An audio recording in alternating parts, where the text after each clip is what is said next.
própria história, que toma para si o destino da sua escola, da sua cidade, do seu país, do mundo em que ele vive, esse cidadão exige ser formado, preparado, né? Precisa de formação para isso, de exercício de cidadania. Então, se nós concordamos com essa perspectiva, como que nós, educadores, seja na família, seja na escola, seja no centro de assistência social, local onde a gente trabalha, num sentido amplo da palavra, né, entendendo todos como educadores que contribuem para formar, para educar, como que a gente pode agir para contribuir na construção dessa cidadania ativa, dessa cidadania que, mais do que cumprir leis, cria novas leis, né? Não fosse essa cidadania ativa, né, no início do século passado, eu acho que eu já comentei isso no encontro passado, as mulheres eram tidas como incompetentes para o exercício da escolha, não tinham direito ao voto, né? Em 1932 é que foi garantido o direito à mulher para escolher os seus representantes políticos. Então, criaram novas possibilidades de participação, de decisão.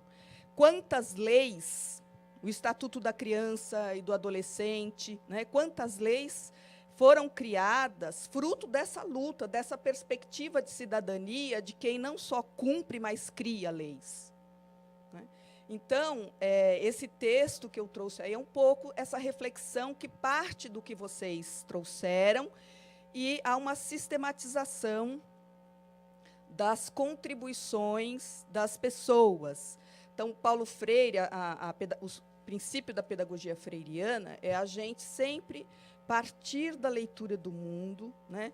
Conhecer o conhecimento do outro, conhecer o contexto em que os sujeitos estão envolvidos, identificar as situações significativas desse contexto, tematizar essa realidade, problematizar essa realidade, ampliar o nosso conhecimento e, como Paulo Freire diz, ler o mundo não para constatar, mas ler o mundo para reescrevê-lo, para transformar. Por isso a gente fala também no curso, ainda que sejam 4 encontros, da gente pensar os projetos de intervenção. Como que, com o que for possível nós construirmos de reflexão juntos aqui, a gente pode pensar novas possibilidades de trabalho onde a gente atua. Então, eu trouxe o texto que a Silvia já compartilhou com vocês, a sistematização das falas de vocês, que o documento vai ser compartilhado, eu não providenciei cópia por causa do que estava programado para hoje, mas em vocês tendo interesse em saber o que foi que o grupo colocou, o documento é de acesso a vocês. E, para o acolhimento do encontro de hoje, eu trouxe dois videozinhos de uma campanha que foi lançada sobre para conscientizar as crianças sobre situações de violência. Eu não sei se vocês conhecem a campanha Não Engula Este Choro. Conhecem? Quem conhece? É um número significativo. Eu vou apresentar 2 videozinhos, né, com uma forma da gente conhecer, se contextualizar e também nos acolher para esse encontro que continua aqui, todos juntos, a gente discutindo sobre os direitos das crianças, de participação, de cidadania desde a infância. São vídeos curtinhos. Se esse choro assim tem algo a dizer, que parece que ninguém vai entender. Se alguém ofereceu uma proposta e prometeu em troca algo que você gosta, se esse choro tá escondendo algum segredo, algo que deixou você com muito medo. Se alguém tocou você de um jeito estranho, ou fez coisas que não são pro seu tamanho, encontre alguém de confiança e comece a chorar. Suas lágrimas irão te ajudar. Ela vai saber que alguém fez algo com você e vai fazer de tudo pra te proteger. Não Engula o Choro, uma campanha de enfrentamento à violência contra crianças e adolescentes, SEDECA e Governo do Paraná. E o outro videozinho... Peraí.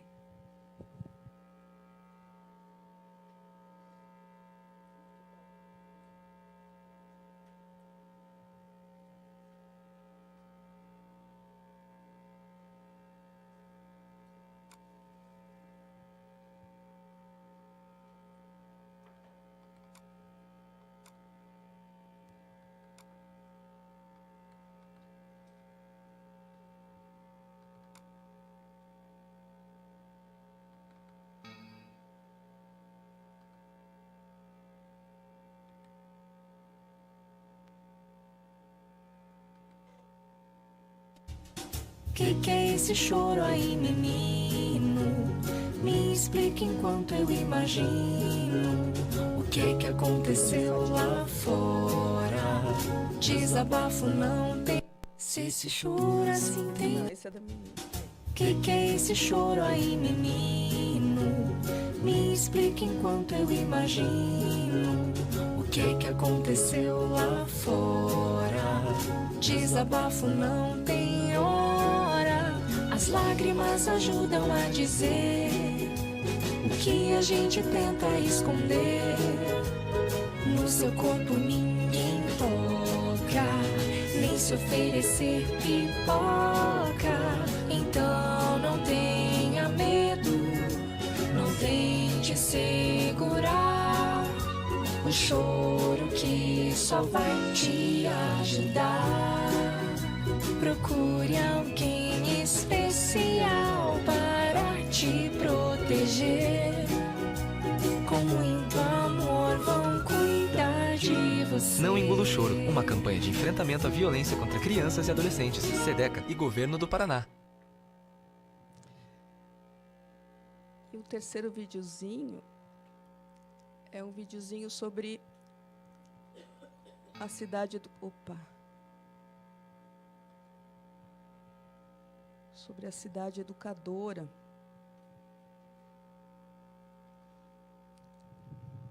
Que está relacionada também com essa construção de cidadania.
información, ¿cómo puedo ayudarle?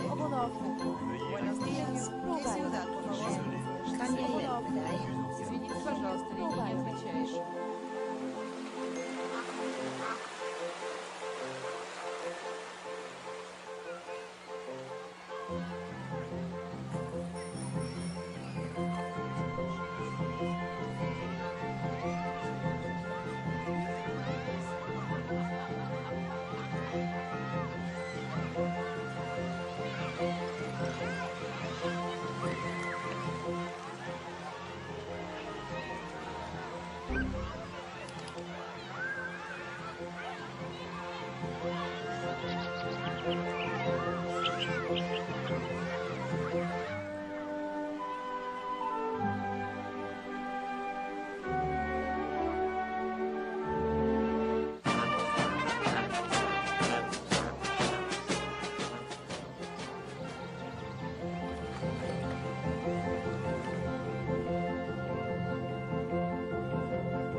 Então, esse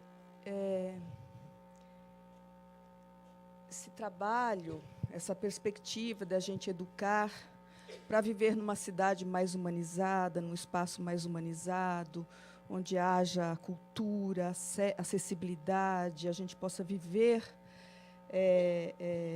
que haja um lugar de vida, né, com qualidade de vida e vida de qualidade. E esse espaço não se constrói sem esse trabalho da gente enquanto educador, né? A educação não pode tudo, mas ela pode algo muito importante, que é formar seres humanos que tenham como valor a democracia, a solidariedade, a participação. Então, são vídeos que falam dos direitos das crianças, né? E também dessa cidade educadora, em que todos os espaços contribuem para a formação desse cidadão, seja no teatro, seja na escola, seja no posto de saúde.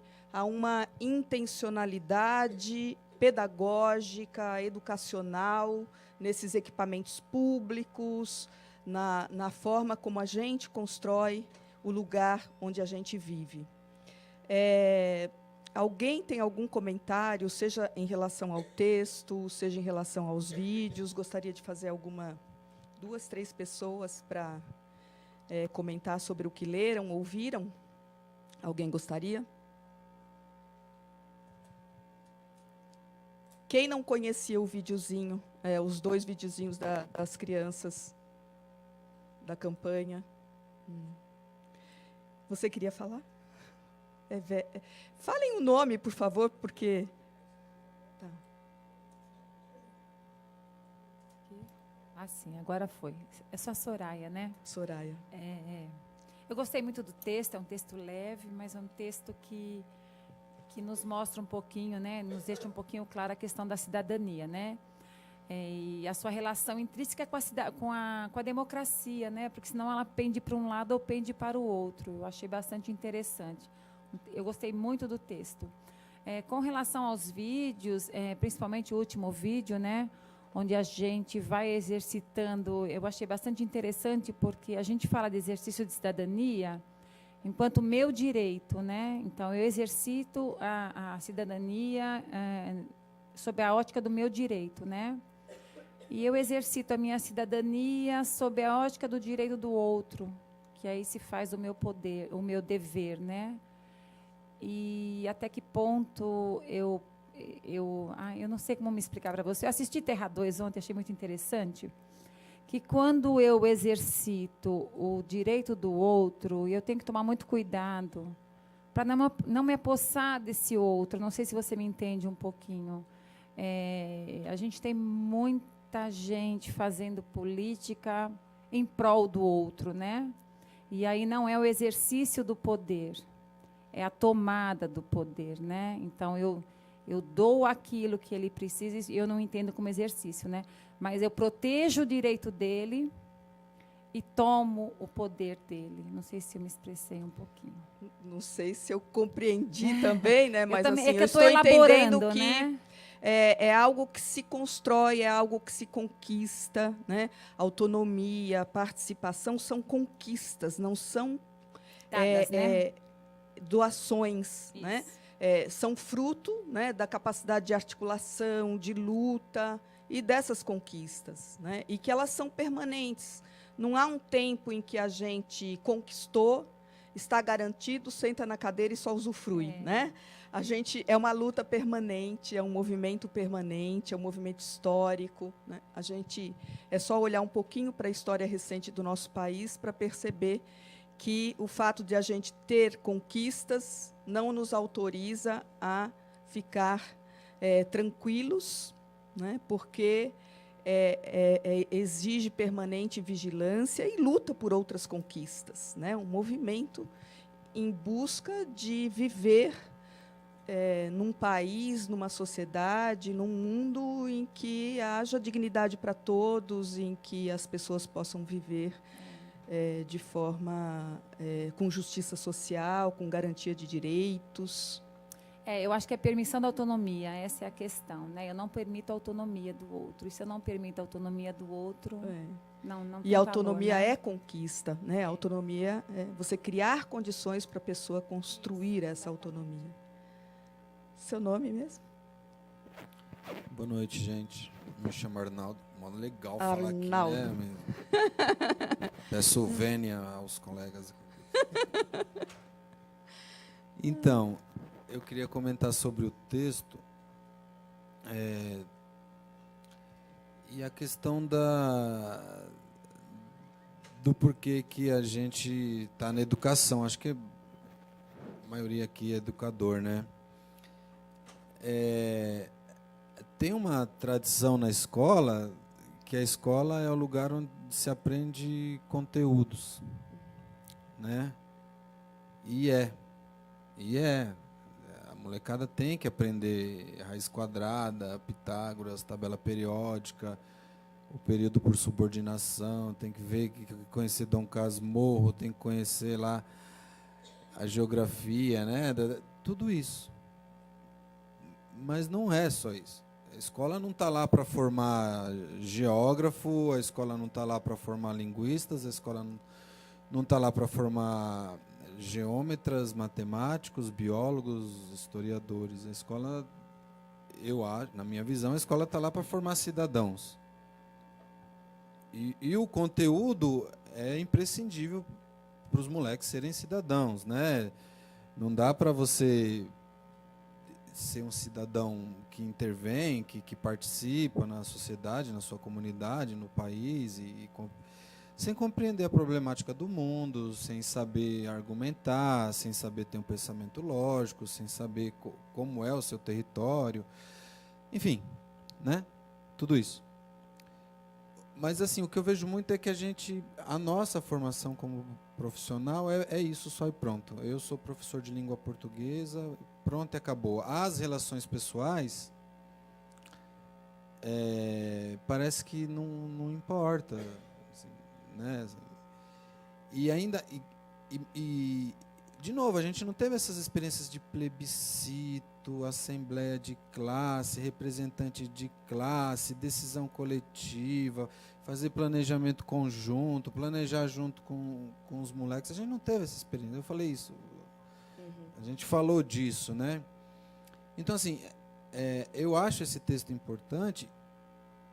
É um textinho, é um enxertinho, né? Assim, na escola onde eu estou lá, é uma dificuldade muito grande, devido à nossa formação, de enxergar que a escola é o lugar onde a questão da aprendizagem da vida pública não é a vida privada. A vida privada quem dá é a família. Por isso que religião não pode ser endossada na escola, né? Em casa é a vida privada, né? Mas onde se aprende a vida pública? Em um monte de lugar, e a escola é um desses lugares, né? Os valores públicos. Para a maioria das crianças, é uma oportunidade única. A escola é um espaço de ele experimentar a vida pública, né? É a primeira experiência dele social. Sim, né? E assim, como é que a gente rompe com isso? Assim, eu vou usar a língua portuguesa, que é a minha formação, eu sou pedagogo, mas antes eu fiz letras, né? Eu vou usar a língua portuguesa para que o moleque seja um cidadão, participe legal, já agora no presente e também futuramente, uma sociedade melhor, mais justa, né, igualitária. E é uma dificuldade da gente enxergar que esses processos de uma assembleia de classe, um grêmio, chamar a criançada a participar do conselho de classe, do conselho de escola, fazer representante de classe, fazer um plebiscito com os moleques, parar a aula para escutar, para decidir uma coisa que está tendo na escola e tudo. Isso é aula, é conteúdo também. Não é perda. Quantas vezes a gente fala, eu tenho que parar o meu conteúdo, para fazer assembleia? Lá na escola onde eu estou, foi uma briga danada ano passado que a gente ficou propondo assembleia. Os professores falavam isso, meu conteúdo está atrasado. Então, uma fala dessa tem uma montanha de concepção por trás. Do que é escola, do que é... Não é? Quando eu falo, eu vou parar meu conteúdo para fazer assembleia de classe, tem uma montanha de concepção do que é escola, do que é educação por trás de uma fala dessa. E é que eu estou bastante chateado porque eu sofro muita resistência lá na escola onde eu estou. Muita, muita. Eu tenho que manter a linha para não soltar aquelas indiretas no Facebook. Manter a linha para não perder a linha. Sabe aquelas indiretas assim de Facebook, aquela indireta no grupo do WhatsApp, ou aquela indireta numa reunião de... não, eu tento falar, olha, eu estou fazendo o meu trabalho, eu estou correto, eu acho que é isso. Quem quiser vem comigo, né? Eu não estou fazendo nada ilegal, eu estou querendo combinar junto com todo mundo. Mas é muita resistência. Aí, assim, eu atribuo isso à nossa formação, ao que a gente tem acostumado, ao que é a escola, né? O que é a escola, a gente pensa. E o texto é muito legal. Eu sonho com uma escola, e eu acho isso possível, muito possível já, agora. Uma escola onde todos esses processos aqui de participação direta e indireta possam acontecer na escola. Que a gente possa... Totalmente possível. Não é coisa do outro mundo, não é de derrubar parede, não, é possível. É bem possível. Instrumentos pedagógicos, teóricos, já tem. Não é incompatível, né, Arnaldo? Assim, eu me lembro de uma formação que a gente foi a uma escola, e falando de escola cidadã, aí teve, né, pessoas que se manifestaram dizendo assim, olha, a gente não é muito favorável à escola cidadã, não, porque aqui a gente tem preocupação que os alunos aprendam, que eles consigam ter uma boa formação e se insiram no mercado de trabalho, que eles consigam passar no vestibular, que eles possam fazer uma boa faculdade, que eles possam entrar na USP. Então, assim, para ser bem sincera, né, a pessoa falou, eu tenho muita resistência com essa escola cidadã. Esse discurso é muito forte. E aí a gente pergunta assim... Mas os meus alunos não vão entrar na USP. É um desconhecimento de sociologia da educação muito grande. Muito grande. Mas aí você pergunta, né? Eu fiz essa pergunta, eu falei assim, quantos alunos na escola atualmente estão entrando na USP? Né?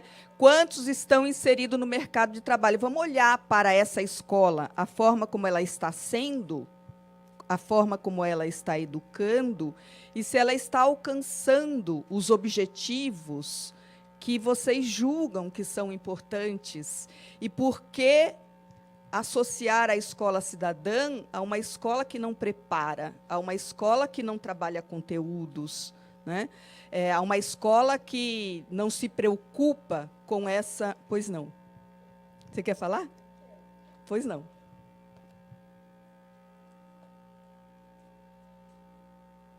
Som. Desculpa, Seu interromper. nome? Meu nome é Adriana. Eu sou professora de uma escola de período integral do 1º ao 9º ano, né? Então, ela tem sido o foco de muitas observações aí, e a base filosófica e conceitual da nossa prática ao longo da rotina escolar é o território do saber. O que é esse território, né? E quando essas questões vieram para a nossa rotina, eu comecei a observar mais o que é território para mim, né? E me veio, depois de sair daqui no primeiro dia de aula, uma observação muito interessante da chegada dos alunos. Todos os alunos do curso, eles se apropriaram da plateia. Eles não se apropriaram imediatamente das mesas e das cadeiras. E aí eu fiquei pensando, nossa, eu estou cansada. Queria sentar nessa mesa, abrir o caderno. Será que eu posso? E aí eu acho que eu fui no banheiro, voltei, eu falei, eu vou sentar. E nisso veio uma outra professora e perguntou. Eu falei, a gente pode sentar na mesa? E aí eu acredito que foi você que comentou, então podem se apropriar. E aí eu fiquei pensando, olha que interessante, a gente tem uma dificuldade de ter um território, de saber e de se apropriar dele, né? E isso é quase que inconsciente, ou talvez consciente, mas o acesso ao espaço causa medo. Será que eu posso? E a gente pode, né? E é um espaço público que tem que ser ocupado, né?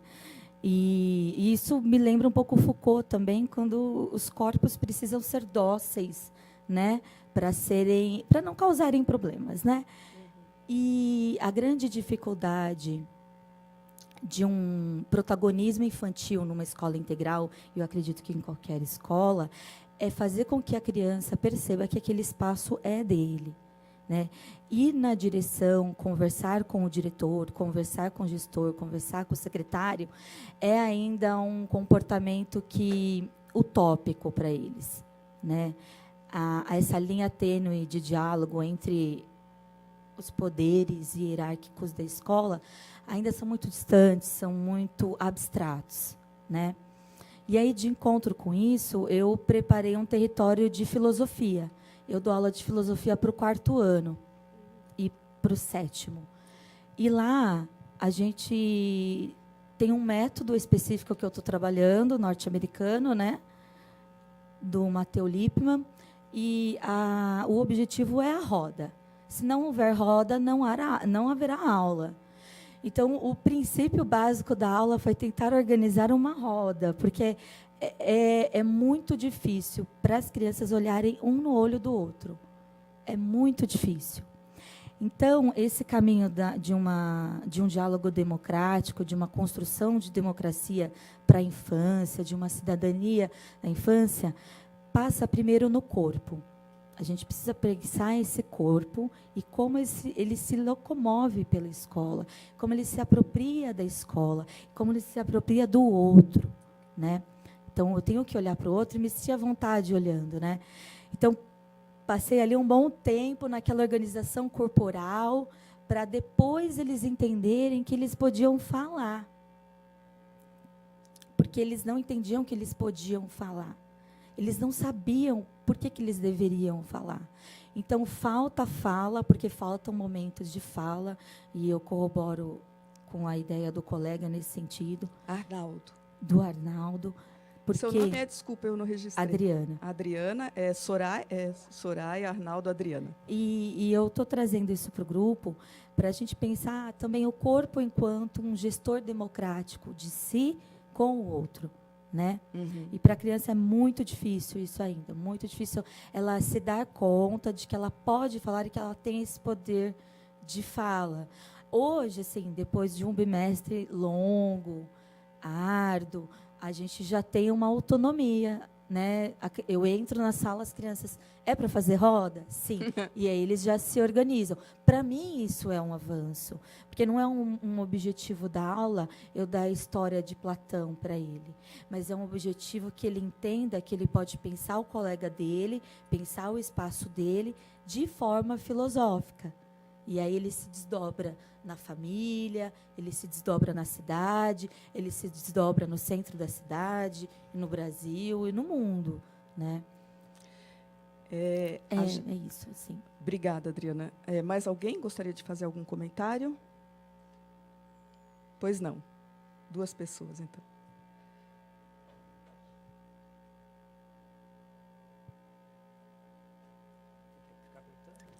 Olha, até esse exercício aí da gente apertar essa luzinha aí, né? Boa É uma noite. apropriação aí da... Boa noite. Boa noite. Meu nome é Edsley, eu sou treinador de futebol e assistente social. Embarquei no serviço social pela vivência que eu tive no futebol. E esse curso é muito pertinente para o que eu vivi e para como eu estou atuando no futebol. Da fala do Arnaldo, que ele fala dessa... Você continua trabalhando com futebol com criança? Crianças e adolescentes. Num centro social? Sim. Ah, tá. Era um projeto social, agora já conseguimos ser associação. Ah, tá. Então eu trabalho na periferia do Butantã com crianças de 6 a 17 anos e o foco lá é a formação integral. É trazer o que o Arnaldo, na fala do Arnaldo, é da nossa colega, eu esqueci o nome. Adriana Soraya. Registrei. É trazer essas possibilidades de exercício de cidadania.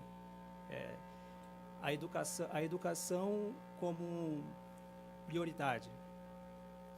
Muitos se dizem o Brasil é o país do futebol, e nós acreditamos nisso.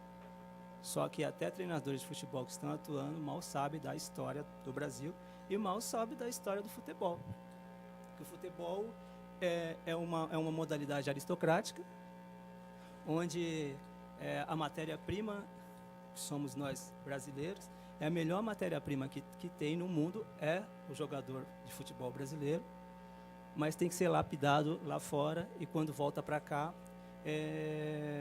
volta valendo milhões, e esses milhões não são divididos para quem formou, e está voltado muito, não na formação do cidadão, como todos pregam, bom de bola, bom na escola. Até porque... A forma como a gente vive a prática esportiva nesse país, sim, né? Está mais voltada para uma ascensão financeira e social do que para uma ascensão de cidadão. Então, essa formação de jogadores, ela não é partilhada, não é compartilhada, ela é unilateral somente para transformar um menino num jogador de futebol. Formar um corpo, sim, tecnicamente preparado para jogar, né? E não alguém que lucrar, entenda o seu trabalho, né? E alguém lucrar muito. Então, uma criança iniciando futebol com 6, 7 anos, e se ela tiver algum fundamento mais ampliado, sempre encosta alguém querendo patrocinar ou até mesmo investir na carreira. Só que esse investimento não é contínuo, porque para investir nessa carreira, você tem que abrir mão da convivência familiar e comunitária, e você tem que se afastar da escola. Então, essa é a importância do pedagogo, do assistente social, de um psicólogo dentro do futebol. E essa resistência que alguns profissionais aqui sentem, eu sinto porque eu estou ligado diretamente no futebol, convivendo com isso. Que bom você trazer essa perspectiva, né? Porque aqui a gente tem pessoas da área da educação, assistência social, advocacia. Você traz um outro olhar, né? Para enriquecer aqui a nossa reflexão. É uma luta que é muito desigual e perversa, porque no futebol, se você for falar de cidadania, você fica fora do mercado. Se você for falar de educação, então, procura outro esporte. Então, essa luta é árdua, é solitária, mas é aquela coisa que eu acho que todos os profissionais trabalham na educação, porque o futebol também é educativo, mas dependendo de quem dirige. Então, essa é a importância de um pedagogo de um assistente social, de um psicólogo e outros profissionais dentro do futebol. Que não vai ser de imediato que iremos mudar isso. Mas que bom Só que existe um Edsley, né? Obrigado. Para E- pensar E uma nos perspectiva clubes- diferente. E nos clubes de futebol, já está a luta para ter assistentes sociais nos clubes de futebol, justamente para prevenir essas violações até mesmo do ECA, o abandono, o abuso sexual, que hoje está estourando muito. É. Aí. Então, A mídia tem divulgado aí, né?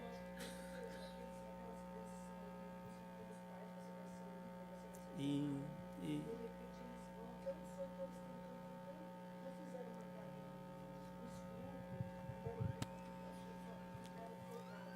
Só vamos procurar Só pra falar no finalizar microfone e assim ser um pouco mais objetivo na nossa fala, mas também porque isso está sendo gravado e outras pessoas, não sei se tem alguém acessando, boa noite para quem se tiver, né? Mas para as pessoas ouvirem o que vocês falam, se tiver alguém que está conectado aqui, porque isso está sendo filmado e transmitido publicamente, então falando no microfone as pessoas têm oportunidade de participar também, de Só ouvir pelo menos, para né? finalizar, Tá.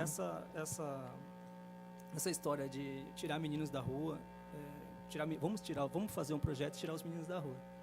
Eu acho que a rua também é um meio de socialização e o futebol tira na melhor parte da vida deles, que é a infância e a adolescência, e depois, se não der certo, devolve com 18, 20 anos para a rua. E já devolve numa situação de rua, de dependência química.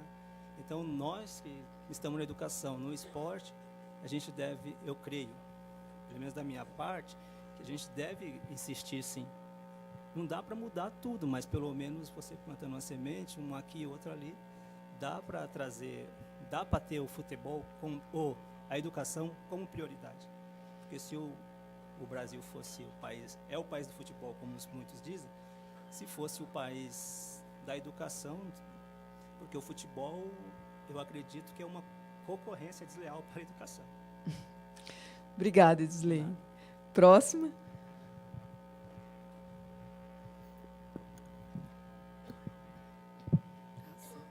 Então, boa noite. Eu me chamo Claudinéia Martins.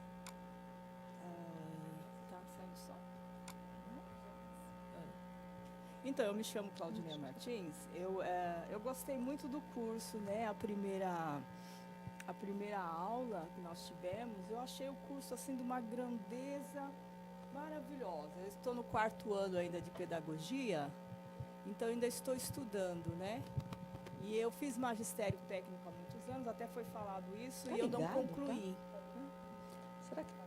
Então, eu não concluí o magistério técnico da minha época. Eu fiz só 2 anos e parei muitos anos, eu não quis dar aula, né? Há 25 anos atrás, eu não quis concluir o curso. Eu achava que o salário era muito baixo. Então, aí agora na vida adulta, depois de 30 anos fora da escola, eu voltei a estudar. E eu falei, bom, vou fazer pedagogia. Eu queria fazer direito. Aí uma pessoa falou, não, faz pedagogia. Então, eu fui fazer pedagogia, vamos ver como que é. E eu simplesmente estou amando o curso, né? Aí, quando o colega fala... O Arnaldo. Eu lembrei mais o nome assim, do Arnaldo, da Adriana. Da Soraya. A Soraya. E você? Como é seu nome? Claudinéia Martins. Claudinéia. Então, olha, hoje eu faço a pedagogia, mas toda baseada já na minha pesquisa de vida, né? Eu gosto de fazer em nível de estar pesquisando e de ver se eu vou me encaixar, mas da forma que eu acho conveniente. Eu tenho 50 anos, tenho 36 anos de trabalho, já comprovado, 35 anos, então eu vou Tem ser que ter assim. sentido para você. Tem que ser. Então eu fico assim, eu fico fazendo um trabalho de pesquisa. No meu ver, eu vou resumir assim. Ontem nós fomos numa palestra na faculdade que o palestrante falava muito da escola não conteudista. Eu acho necessário, eu particularmente, só que eu também não exponho lá na minha classe, para não tumultuar muito, né? Nós estamos aprendendo. Então, assim, quando fala a escola não conteudista, eu discordo. Porque, aí eu escrevi aqui, olha, eu eu trago comigo aquelas ideias da professorinha. Daquela professorinha, não no termo pejorativo, mas aquela professorinha que ela se tornava professora muito nova. Eu gosto de pensar na minha cartilha, na cartilha que eu tive nos meus primeiros anos iniciais. Eu sei que eu fiz o pré-primário da época, mas não lembro nada do pré-primário. Acho que era aquele pré-primário básico, basicão, né? Eu não lembro nada do pré, mas eu fiz o pré.